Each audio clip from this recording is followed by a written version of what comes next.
Maintenant, pour ce qui est des questions de synchronisation, de coordination, dans le fond, lorsqu'on travaille avec des systèmes distribués, des systèmes avec plusieurs processus qui fonctionnent en parallèle, on va dire de façon simultanée, on veut s'assurer par la synchronisation qu'un processus attend un autre processus pour compléter son opération. Donc, il y a une barrière de synchronisation, vraiment un élément qui fait en sorte qu'un processus va pouvoir continuer lorsque l'autre va avoir terminé son opération.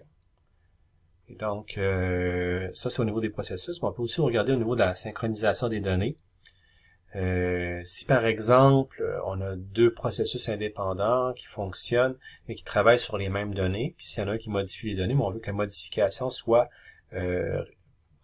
transmise ou propagée à toutes les copies ou à tous les processus qui utilisent la même donnée. Donc, on veut s'assurer que les données soient bien synchronisées entre elles. Puis maintenant, lorsqu'on parle de coordination, c'est qu'on veut gérer les interactions, on veut gérer les dépendances. Donc, de façon globale, la coordination, ça englobe la synchronisation. Puis là, si on veut coordonner nos entités, si on veut s'assurer que dans nos différents programmes, processus qui fonctionnent sur possiblement des dispositifs distincts, on veut les coordonner, on veut s'assurer que l'information s'échange, que les données soient synchronisées, puis que l'on soit capable de vraiment organiser les traitements entre les différents dispositifs.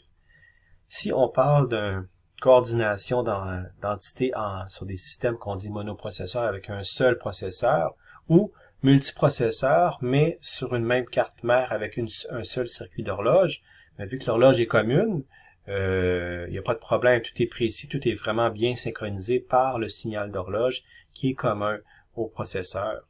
Et donc, chacun des processus peuvent se parler, puis accéder, puis utiliser l'horloge pour pouvoir s'assurer que tout se fait dans le bon ordre. Cependant, si les systèmes sont différents, si vraiment on a des dispositifs avec des circuits d'horloge distincts, la synchronisation entre ces dispositifs-là est beaucoup plus complexe parce qu'ils ne partagent pas de circuit d'horloge, donc il faut être en mesure de mesurer ou d'assurer le fonctionnement synchronisé de ces différentes composantes, différents dispositifs. Pour ça, on veut avoir une façon d'avoir un temps global, donc d'avoir le temps précis à lequel on se trouve actuellement. Donc, le temps sur un système centralisé comme un système multiprocesseur, il n'y a pas d'ambiguïté. Il y a une seule source de temps, puis on l'obtient directement.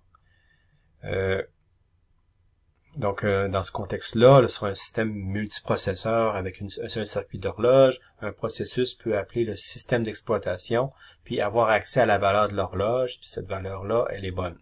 Elle est la même pour tous les processus.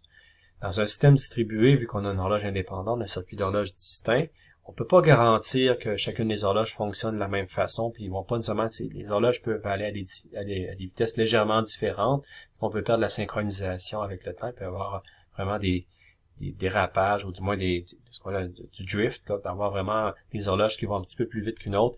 Avec le temps, ça va faire une différence significative. Donc ce décalage-là temporel est à prévoir.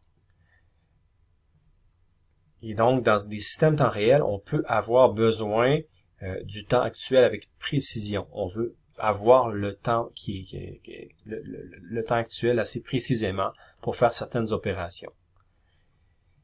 Et donc, on aimerait peut-être avoir accès à un signal externe, une horloge physique externe. Donc, la solution, souvent, pour avoir un signal d'horloge externe qu'on peut utiliser pour synchroniser, c'est ce qu'on appelle le UTC, l'heure UTC. Puis cette heure UTC-là, elle est fournie par les réseaux de satellites GPS. Parce que le GPS, pour faire du positionnement, du géopositionnement, utilise une horloge très précise. Puis cette horloge très précise-là permet de prendre des mesures de signaux provenant de différents satellites. Par triangulation, on est capable de connaître notre position au sol en utilisant le signal qui est associé à une horloge très précise. La précision du signal UTC du réseau GPS est de une demi-milliseconde, ce qui est quand même très bon. Puis si on a plusieurs satellites, dans le fond, si on écoute l'heure de plusieurs satellites, on est capable de réduire cette précision-là à quelque chose d'encore mieux, de 50 nanosecondes. Donc, si on a une machine avec un récepteur UTC, on on peut avoir les autres machines proches synchronisées à celle-ci. Donc, s'il y a une synchronisation faite où on est capable d'assurer finalement la propagation de l'information sur l'heure, c'est bien. Donc, si on n'est pas capable sur les autres machines d'avoir un récepteur UTC, ce qu'on peut faire, c'est peut-être vouloir au moins les synchroniser ensemble. Donc, si on n'a pas l'horloge physique globale, on peut au moins vouloir s'assurer que les machines sont synchronisées. Donc, si on veut synchroniser l'horloge de deux machines, on a une équation ici. Donc, ce qu'on peut dire, c'est que on peut regarder en soi, on regarde le temps UTC ici, puis on a l'horloge finalement de la machine P, l'horloge de la machine Q. Donc, ça, c'est les deux horloges des deux machines. Puis, ce qu'on veut, c'est que la différence entre l'horloge de la machine P et de la machine Q, basée sur le temps UTC, et que la différence soit inférieure à la précision pi. Donc ça, à l'interne, ça va. On veut juste que les deux horloges soient les mêmes à une tolérance de pi.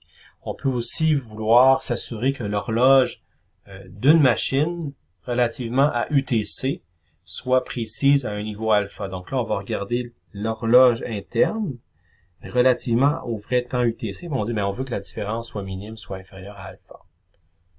Donc ça, c'est deux types de synchronisation. Parce que dans le premier cas, la synchronisation interne, on peut vraiment avoir un CP et un CQ très différents du T, pour certaines raisons. Puis ce qui compte, c'est que les deux valeurs d'horloge logicielle interne soient très proches. Alors que dans le deuxième cas, c'est plus de s'assurer que l'horloge interne logicielle soit très près de UTC. Donc ce qu'on peut dire, c'est que si on a des horloges exactes à l'intérieur de alpha, donc chacune des deux horloges de deux machines sont précises à un alpha près de leur UTC, on peut dire que les deux entre elles ont une précision de 2 alpha. Donc la différence entre les deux va être au plus 2 alpha. Fait que, de cette façon-là, avec une horloge externe UTC, un récepteur externe UTC pour avoir l'heure universelle du réseau GPS, on est quand même en mesure d'assurer une certaine précision. Donc ça peut être amplement suffisant pour la tâche qui nous intéresse.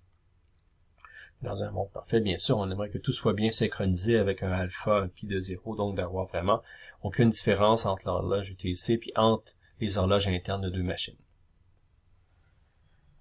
Ce qu'on peut voir aussi, c'est que on peut avoir des spécifications d'horloge matérielle. Donc, on peut dire que une certaine horloge matérielle, de par sa nature, on va fabriquer des horloges ultra précises. Plus c'est précis, plus c'est compliqué, c'est complexe, ça peut coûter cher.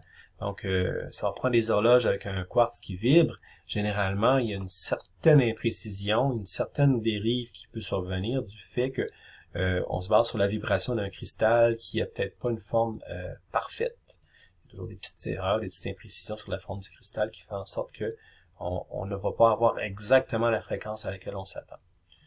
Donc, ce qu'on peut dire, c'est qu'on peut dire, bon, dans les spécifications, dans notre horloge matérielle, on a un taux maximum de dérive qui va être ρ ici. Donc, ça, ce taux ρ-là nous dit le taux maximum de dérive de l'horloge qu'on peut avoir. Et donc, ce qu'on peut dire, c'est que selon la fréquence à laquelle l'horloge est à une certaine fréquence en mégahertz, gigahertz. Donc ça, c'est notre horloge qui va à sa fréquence. On a une fréquence idéale, celle qu'on pense qu'on a. Puis dans le fond, la différence entre les deux, c'est de dire que la fréquence idéale, c'est celle qu'on veut avoir. La fréquence observée, c'est celle qu'on obtient avec notre matériel. Mais on veut que cette différence-là, entre celle qu'on a et celle qu'on veut avoir, soit dans la braquette 1 moins ρ, 1 plus ρ. Fait qu'on veut vraiment être dans cette marge-là, à l'intérieur de ρ autour de 1 par rapport au ratio des deux. Puis, avec le mécanisme d'interruption qu'on a vu la semaine passée, les horloges logicielles sont directement liées à l'horloge matérielle. On peut s'attendre que lorsqu'on demande le temps dans notre système d'exploitation, ça soit vraiment le temps de l'horloge matérielle qui roule sur la carte mère. Et donc là, ce qu'on peut dire, c'est que si par exemple, on a deux dispositifs qui veulent communiquer ensemble, deux Raspberry Pi par exemple, et chacun a une horloge différente, et donc, si les deux horloges dérivent dans des directions différentes, à savoir que l'horloge matérielle est à 1 moins ρ de l'idéal F et de Ft sur F, et l'autre est à 1 plus ρ, donc on voit qu'on est vraiment aux extrêmes de la marge, mais la différence après le temps t va être au maximum 2 ρ delta t. On respecte les spécifications, mais sachant qu'il y en a un qui est à 1 moins ρ, l'autre qui est à 1 plus ρ. Et la dérive qu'on va observer entre deux horloges logicielles, matérielles, différentes, dans ces spécifications-là, va être 2 ρ fois delta t.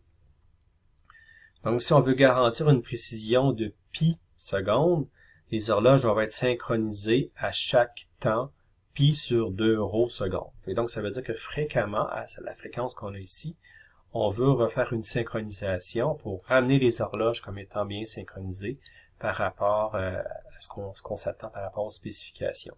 Donc, quand je vous parlais tout à l'heure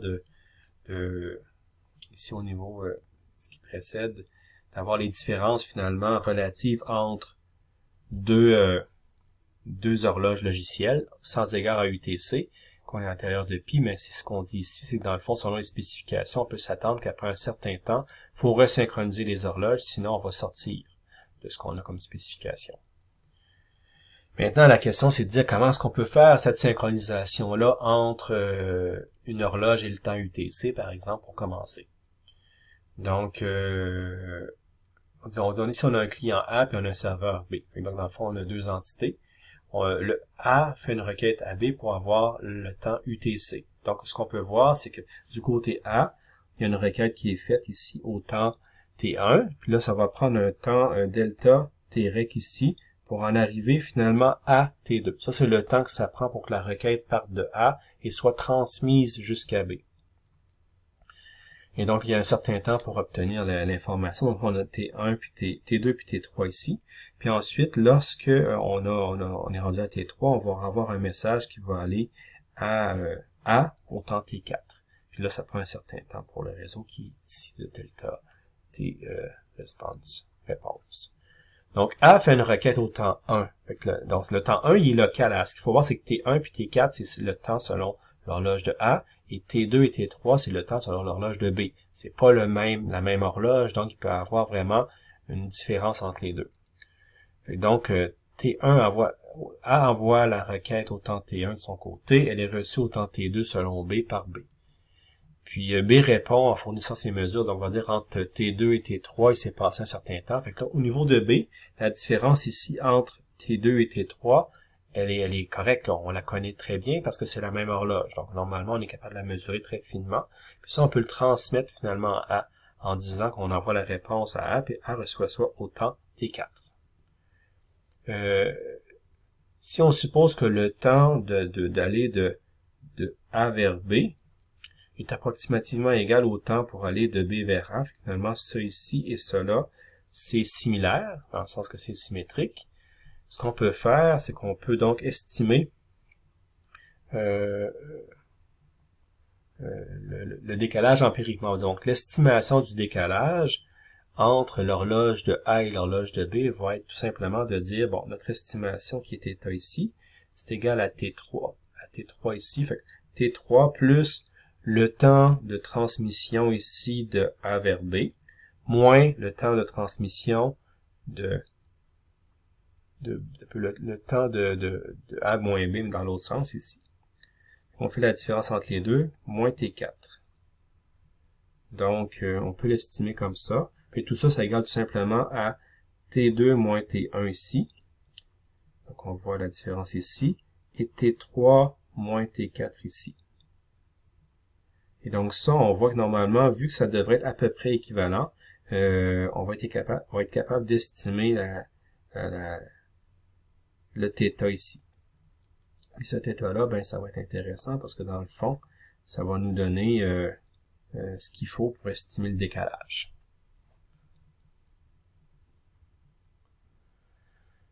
Et donc, on peut faire une requête comme ça, on va avoir une estimation du décalage entre A et B. Puis, il existe, en général, et en particulier dans Unix, c'est présent dans Apple, donc c'est vraiment un protocole qui est général, le protocole NTP, Network Time Protocol, qui permet, en faisant des requêtes de ce type-là, donc vraiment des requêtes de A vers B, d'essayer d'estimer le décalage. C'est une estimation qui est statistique. Donc, on le fait une fois, on a une mesure, on peut le répéter plusieurs fois pour avoir une mesure de plus en plus fiable. Mais ce qu'on veut dire, c'est qu'on veut peut-être assurer la cohérence du temps de plusieurs serveurs. Donc, ce qu'on peut faire, c'est qu'on va donc utiliser NTP pour faire des ajouts et retraits. Donc, on va vraiment faire des ajustements graduels en ajoutant et retirant des petites valeurs à l'horloge sur une certaine période pour faire une correction, pour s'assurer que finalement, et que les différents serveurs sont synchronisés entre eux et possiblement synchronisés avec une horloge UTC. Donc, l'évaluation et les symétries, comme on a vu, suppose que les temps de propagation dans les deux sens sont équivalents. C'est empirique parce qu'on va faire finalement des essais comme on a vu, on va transmettre de A à B, on va transmettre de B à A. Donc, on va estimer donc le θ, le décalage, et le delta, qui est le délai de communication. Donc, comme on a vu précédemment, là, le θ et le delta ici, ça correspond à ce qu'on a vu ici.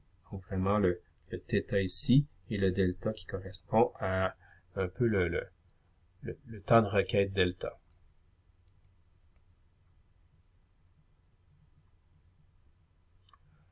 Donc, on va faire ça, on va moyenner donc le θ et le delta sur 8 paires de serveurs. Donc, on va mettre 8 paires qu'on va faire communiquer ensemble. Puis avec ça, on va être capable d'estimer donc la correction à faire. C'est pour ça que je dis que c'est statistique, parce que là, on va le faire avec plusieurs mesures avec un serveur, mais on va également le faire avec plusieurs serveurs. Comme ça, tous ces serveurs-là entre eux vont en venir à une horloge qui est quand même bien synchronisée, avec une certaine fiabilité par rapport à ce qu'on devrait avoir.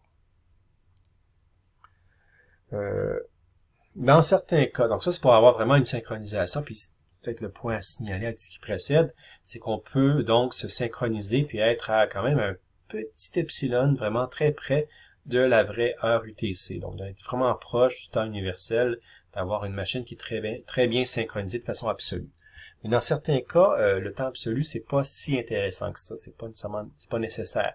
Ce qui nous intéresse pour notre application, c'est une valeur relative. On veut que les deux serveurs soient bien synchronisés de façon relative, qu'on sache que A est arrivé avant B, par exemple, si A est arrivé avant B de façon fictive, du point de vue de deux processus ou deux entités qui sont pas sur la même horloge. Donc, on parle donc d'horloge logique. C'est intéressant pour savoir la valeur relative. Donc, comment est-ce qu'on fait ça? C'est qu'on fait un échange d'heures relatives, puis à la limite, l'heure relative, les unités peuvent rien dire, ça peut être simplement une valeur entière qui nous dit le nombre de coups d'horloge qu'on a eu depuis le moment qu'on soit mis le 1er janvier 1970, ou le nombre